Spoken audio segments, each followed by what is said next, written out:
ساتھ یقیناً ہمارے چندوں میں غیر معمولی برکت ملے گی۔ اب جب میں آپ کو اس مضمون کی طرف توجہ دلا رہا ہوں تو میرے دل میں ایک خوف بھی ہے۔ وہ خوف اچھا ہے، پیارا خوف ہے، لیکن ہے خوف، اور وہ خوف یہ ہے کہ سابقون الاولون ہر تحریک کے وقت خود ہی آگے آ جاتے ہیں۔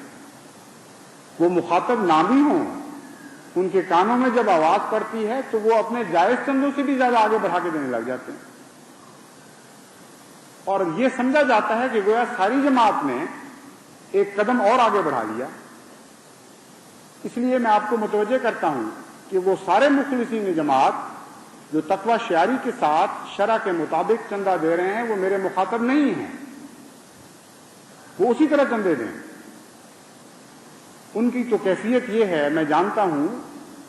کہ اگر ان کو کہا جائے کہ اپنا سب مال پیش کر دو تو وہ سب مال پیش کر دیں گے، نہیں رکیں گے۔ ان کی آنکھوں کے سامنے ان کے بیوی بچے ہلاک ہو رہے ہوں، بھوک سے تڑپ رہے ہوں، وہ تب بھی نہیں رکیں گے۔ ایک کثیر جماعت حضرت مسیح موعود علیہ الصلوۃ والسلام کو ایسے مخلصین کی عطا ہوئی ہے۔ ایک دفعہ حضرت اقدس مسیح موعود علیہ السلام کے زمانے میں ایک صحابی سے متعلق حضور نے تاریخی کلمات فرمائے،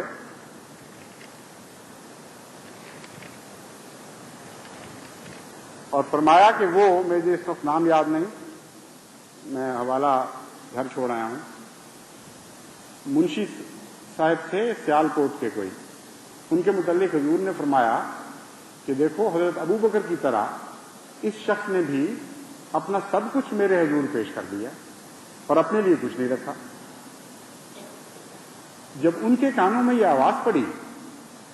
تو تیزی کے ساتھ گھر گئے، اور جو گھر کی چرپائیاں تھیں وہ بھی بیچ دی کہ میرے آقا نے مجھ سے یہ حسن ظن رکھا اور میری چرپائیاں پڑی ہوئی ہیں، بچے ابھی تک چرپائیوں پہ سو رہے ہیں۔ اس جذبے والے حضرت مسیح موعود علیہ الصلوۃ والسلام کے غلام آج بھی موجود ہیں، اور جب بھی ضرورت پڑے گی جماعت کو دین اسلام کی خاطر وہ سب کچھ پیش کر دیں گے، مجھے اس میں ذرہ بھی شک نہیں۔ خدا کے کام نہ رکے ہیں نہ رکیں گے، اور ان مخلصین کی تعداد انشاءاللہ تعالی بڑھتی چلی جائے گی۔ مجھے یہ خوف پیدا ہوا کہ اب بھی وہی نہ آگے آ جائیں، اس لیے وہ میرے مخاطب نہیں ہیں، بار بار مجھے یہ سمجھانا پڑ رہا ہے۔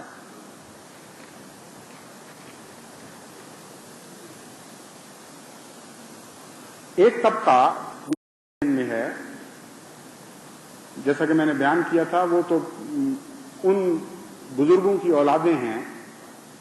جن کی نیکیوں کے توفیل اللہ تعالیٰ نے ان کے اموال میں بہت وسعت دی، اور ایک ایسا طبقہ بھی ہے جو پاکستان میں بہت ہی مشکل زندگی بسر کر رہا تھا، یا نسبتاً آسانی کی زندگی بھی بسر کر رہا تھا، اسے باہر جانے کی توفیق ملی، اور ایسے ممالک میں وہ چلے گئے جہاں روپے کی ریل پیل ہے، اور خدا تعالیٰ نے ان کو اتنا دیا کہ کوئی نسبت ہی نہیں رہی اس مال سے جو یہاں وہ کمایا کرتے تھے، اور بعض دفعہ زیادہ عطا بھی ایک کنجوسی کا موجب بن جاتی۔ روپیہ زیادہ ہو جائے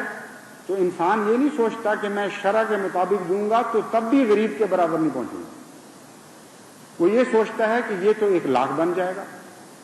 یہ تو 10 لاکھ بن جائے گا۔ 1 کروڑ جس کو خدا عطا فرما رہا ہے سال میں، اس کے لیے اندازہ کریں کہ 10 لاکھ کا جو تصور ہے وہ کتنا بھیانک ہے اس کے لیے، کہ میں اکیلا 10 لاکھ روپے سالانہ دوں، یہ کس طرح ہو سکتا ہے؟ وہ کہتا ہے چلو 10,000 بھی دوں تو بڑی چیز ہے، آخر جماعت کے کام نکل رہے ہیں، میرے 10,000 سے بھی جماعت کو فائدہ ہی پہنچے گا نا۔ تو جس طرح صدقہ دیا جاتا ہے، خیرات دی جاتی ہے، اس طرح وہ اللہ کو وہ چندہ واپس کر رہے ہوتے ہیں۔ کتنی خطرناک بات ہے، کتنے دکھ کا مقام ہے۔ ان کو تو چاہیے کہ وہ اپنے غریب بھائیوں سے قربانی کے معیار کو زیادہ بلند کرنے کی کوشش کریں، کیونکہ وہ غریب جو 300 روپے کما رہا ہے اور موسی ہے، اور 30 روپے وہ سلسلے کی خدمت میں پیش کر دیتا ہے اللہ کے نام پر، اس کے 270 بھی اس کے نہیں رہتے۔ ایسا پیش کرنے والا دوسرے چندوں میں بھی ہمیشہ پیش ہوتا ہے۔ وہ پھر جاتا ہے تحریک جدید کا حساب دیکھتا ہے، کہتا ہے اس میں بھی میں آگے بڑھ جاؤں، اس میں بھی میرا نام ان دعا والوں میں لکھا جائے جن کا نام سابقون الاولون کی فہرست میں لکھا جاتا ہے، وہاں بھی ادا کرتا پھر وہ وقف جدید بھی دیکھتا ہے، پھر وہ صدقات بھی کے مدے بھی دیکھتا ہے کہ وہاں بھی مجھے موقع مل جائے۔ بہت تھوڑا اس کے پاس بچتا ہے، اتنا تھوڑا جو زندگی کی قوت کو برقرار رکھنے کے لیے بھی کافی نہیں ہوتا۔ کہاں اس غریب کی قربانی اور کہاں اس امیر کی قربانی جو 1 کروڑ میں سے 10 لاکھ دے رہا ہے، اس کے پاس اپنی ضرورت میں سے بہت زیادہ رقم 90 لاکھ بچی ہوئی ہے، مگر مشکل یہ ہے کہ روپیہ خود اپنی ذات میں حرص کا موجب بن جاتا ہے۔ بہت کم ہیں جو اس بخل سے بچائے جاتے ہیں، لیکن اللہ کی راہ میں صاف اور سیدھا ہونے کے لیے ضروری ہے کہ اس معاملے میں انسان اپنے نفس پر رحم نہ کرے۔ حضرت محمد مصطفیٰ صلی اللہ علیہ وآلہ وسلم کے متعلق قرآن کریم نے یہ اعلان فرمایا، انہو کانا ظلوما جہولا، کہ وہ جو رحمت للعالمین ہے غیروں کے لیے، اپنے نفس کے لیے اس سے بڑھ کر ظالم ہے ہی کوئی نہیں، حد سے زیادہ ظلم کرتا ہے اپنے نفس کا۔ بس یہ ہے نقشہ مومن کی زندگی کا کہ غیروں کے لیے رحم اور اپنے نفس پر ظلم، اور ایسا ظلم کہ وہ کبھی بھی نفس کو باغی نہ ہونے دے۔ بس ایسے لوگوں سے میں کہتا ہوں کہ وہ بھی اپنی فکر کریں، کیونکہ اللہ تعالیٰ پھر ان برکتوں کو چھین لیا کرتا ہے اور وہ انصاف کا سلوک کرتا ہے اس معاملے میں۔ ایسے لوگوں کی اولادیں ضائع ہو جاتی ہیں، وہ دکھوں میں مبتلا ہوتے ہیں، جیسا کہ میں نے پہلے بیان کیا ہے، اور ان کے لیے یہ بہت ہی خوف کا مقام ہے۔ اللہ تعالیٰ ساری جماعت کو ان خطرات سے محفوظ رکھے۔ حضرت مسیح موعود علیہ الصلوۃ والسلام فرماتے ہیں، تم یقیناً سمجھو کہ یہ کام آسمان سے ہے اور تمہاری خدمت صرف تمہاری بھلائی کے لیے ہے۔ پھر فرماتے ہیں، اور جو شخص ایسی ضروری مہمات میں مال خرچ کرے گا، یہ دیکھیں کیسی زبردست ضمانت دی جا رہی ہے خرچ کرنے والے کو، اور جو شخص ایسی ضروری مہمات میں مال خرچ کرے گا، میں امید نہیں رکھتا کہ اس مال کے خرچ سے اس کے مال میں کچھ کمی آ جائے گی، بلکہ اس کے مال میں برکت ہوگی۔ بس چاہیے کہ خدا تعالیٰ پر توکل کر کے پورے اخلاص اور جوش اور محبت سے کام لیں کہ یہی وقت خدمت گزاری کا ہے۔ پھر بعد اس کے وہ وقت آتا ہے کہ ایک سونے کا پہاڑ بھی اس راہ میں خرچ کریں تو اس وقت کے پیسے کے برابر نہ ہوگا۔ پھر حضرت مسیح موعود علیہ الصلوۃ والسلام فرماتے ہیں،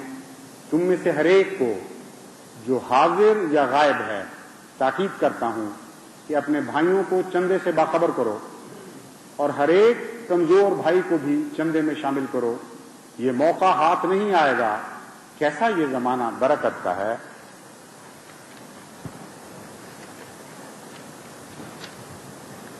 پھر فرماتے ہیں، ہر روز خدا تعالیٰ کی تازہ وحی تازہ بشارتوں سے بھری ہوئی نازل ہو رہی ہے۔ روح وجد کرتی ہے اس کلام پر جو مسیح موعود علیہ السلام کا کلام ہے۔